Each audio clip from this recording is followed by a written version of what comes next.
52 বছর পেরিয়ে এসেছে বাংলাদেশ।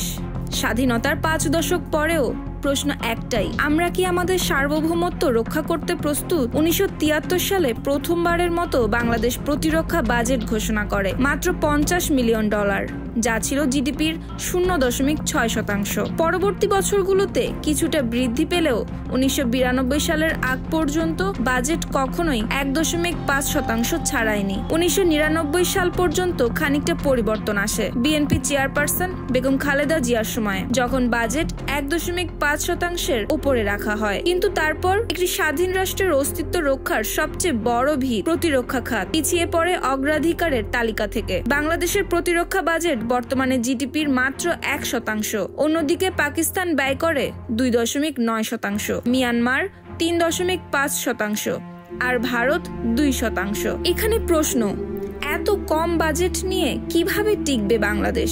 বর্তমানে বাজেট প্রায় $3.6 বিলিয়ন, যার $2 বিলিয়ন ব্যয় হয় সেনা সদস্যদের বেতন বাবদ আর $1 বিলিয়ন রক্ষণাবেক্ষণে। অস্ত্র ক্রয় বাবদ প্রায় নেই বললেই চলে। এই বাস্তবতায় দাঁড়িয়ে যদি ভবিষ্যৎ যুদ্ধ আসে, আমরা কতটা প্রস্তুত? যদি বাজেট জিডিপির 2% উন্নীত করা হয়, তাহলে প্রায় $8.5 বিলিয়ন বাজেট পাওয়া সম্ভব। এর মাধ্যমে সেনাবাহিনীর সদস্য সংখ্যা 2 লাখ পর্যন্ত বাড়ানো যাবে, আধুনিক অস্ত্রশস্ত্র সংগ্রহ করা যাবে। 5 বছরের মধ্যে প্রতিবেশী প্রতিদ্বন্দ্বীদের সঙ্গে প্রতিযোগিতার সক্ষমতা অর্জন করা সম্ভব হবে। $20 বিলিয়ন ব্যয়ের মাধ্যমে 6 থেকে 8টি সাবমেরিন, 32টি আধুনিক যুদ্ধ বিমান, দীর্ঘ পাল্লার এয়ার ডিফেন্স সিস্টেম এবং হাই পারফরম্যান্স ফ্রিগেট সংগ্রহ করা সম্ভব হবে। চীন ভারত সংঘাতে বাংলাদেশ একটি কৌশলগত এলাকা।